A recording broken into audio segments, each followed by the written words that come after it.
Hey guys, welcome back to my 33-week pregnancy update.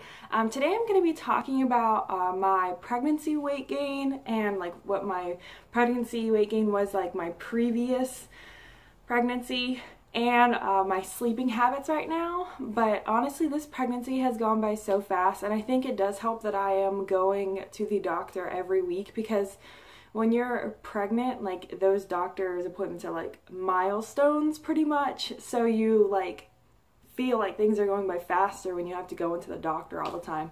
The good thing is that I did have a doctor's appointment on Tuesday and everything was fine. They monitored me again, and this time baby did not decide to have to make a show pretty much, and I did not have any contractions, which is awesome.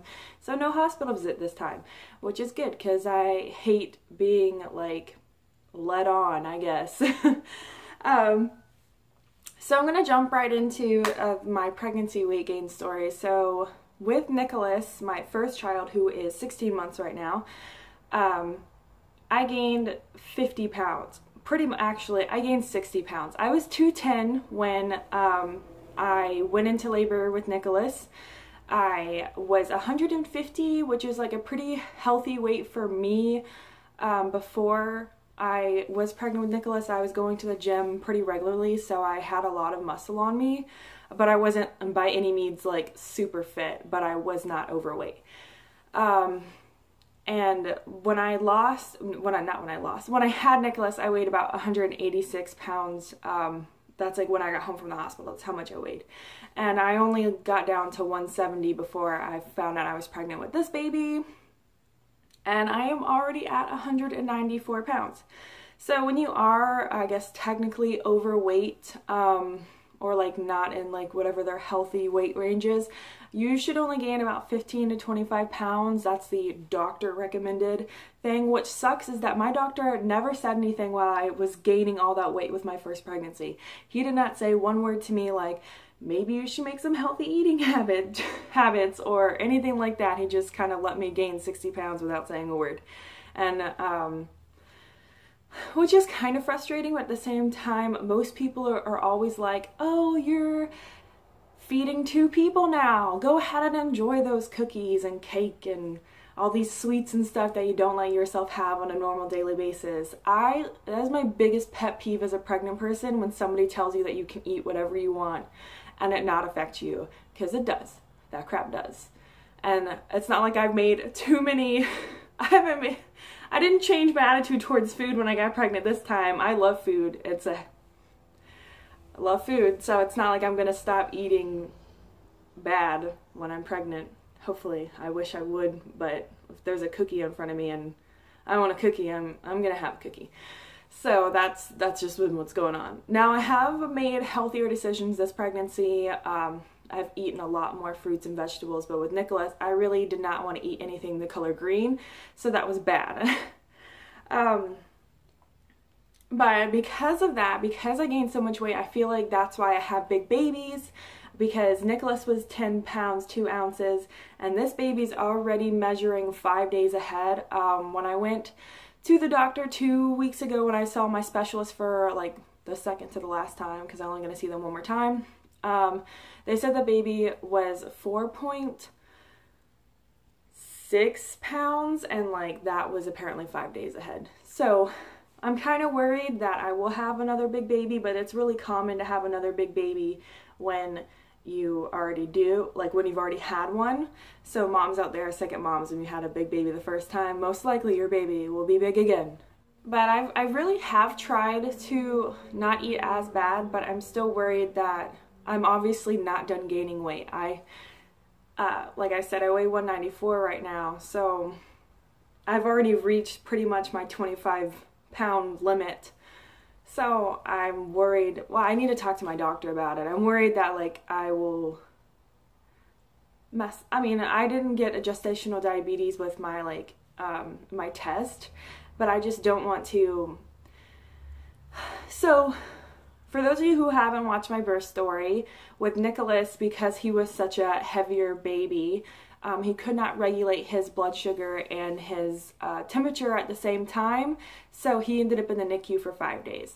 I would really like to avoid that this time. So I'm hoping that this baby does not come out as big and that like my decisions haven't messed things up, I guess. So if any moms who are going through the same thing, or if your, you know, baby's been in the NICU for the same thing, like, you know, have you changed your eating habits, or any moms that have had their babies again, like any advice. I try to drink as much water as possible, but I do gain weight really easily. It's just my body type, and it does not help that I'm still really extremely constipated. So I could probably weigh like 4 pounds less right now, but yeah, I can't go to the bathroom. So pregnancy problems, right? Hashtag pregnancy problems. Moving off the topic of constipation, I wanted to talk about sleep, because every mom at this part of their pregnancy should be struggling with sleep, and if you aren't, you are so lucky. You are so lucky that you can sleep. I went to bed early last night. I'm trying to start this new routine. Instead of playing on my phone until 2 in the morning and finally falling asleep, I'm going to read books that I did not read my first pregnancy, because most of them are extremely boring, or like it's just not catching. And a lot of the things that they teach you in books are things that you like if you have common sense, it makes sense to you. And nothing you read in a book is going to tell you anything about labor that you could possibly learn before you go into labor. Like everything that happens in labor you can't describe in a book, unless you want to be, well, it's only because everything's so different for each mom. Back to the topic of sleeping. I'm trying to read those books. So there's a bug flying around, that's why I'm like, I almost swatted. But I'm trying to read those books because I actually fell asleep at a decent time last night. When I say decent, it was still 12 o'clock, but to me that's decent compared to 2 or 3 in the morning. So I'm trying to read books, but I'm still having, it's like when I go to sleep at a good normal time, I have crazy lame dreams the whole night. Like last night I had like murder dreams the whole night, and like the good thing is like these kind of dreams, like I can tell they're not real, so that helps because they're that stupid. But it's just frustrating because I can't, it's hard for me to go to sleep afterward, and then I'll repeatedly have that continuous dream, like it doesn't stop, and I have a new dream. It's like continuing on that dream. So every time I fell asleep last night, I would have a continuation of the dream that I had just woken up from, which was horrible. So I'm hoping that tonight I will read a good book and go to sleep without any crazy dreams. So if you guys have had any crazy dreams this pregnancy, tell me what they are, because I'd like to not feel alone with my crazy psycho dreams.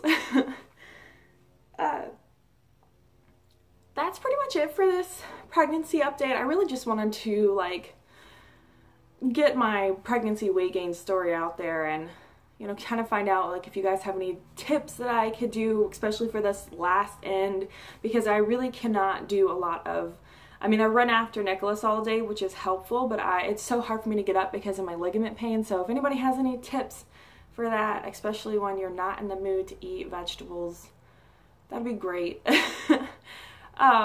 And any other things that help you guys go to sleep, especially when you're this pregnant, or in general, even if you're not pregnant, I would still like to know good ways to go to sleep. So I'm going to show you guys my bump. Don't think things have changed. So like I said, I don't think things have changed. I'm pretty sure baby's still dropping, but I don't think you guys can see. But I think that I am getting some small stretch marks. So second time moms that have had stretch marks, did your stretch marks that you already had stretch out more? Because I feel like that's what's happening to me, is my previous stretch marks, it's the ends of where they end have stretched more, if that makes sense. So is that what happens, or do you get completely brand new stretch marks? I'm terrified of stretch marks, even though they really once they disappear, are not as red, they really do not show. So don't be afraid of stretch marks. It's okay. It's part of any woman's life, And even if you don't have a baby, you can still get stretch marks. So don't freak out too much about it. I'm just freaked out because I'm like scared of like my stretch marks stretching, and I feel like I'll have like, I'll open up. That's a stupid fear, but I don't know. I've never done this before, so obviously I don't know what's gonna happen, and I don't want to look at Google. So yeah, if you guys have any tips for any of those things that I've mentioned in this video, and if you've liked this video, then like. If you have any questions or any tips, please comment. I would love to hear from you. And if you guys like my content and want to see more, then go ahead and subscribe. Have a great day.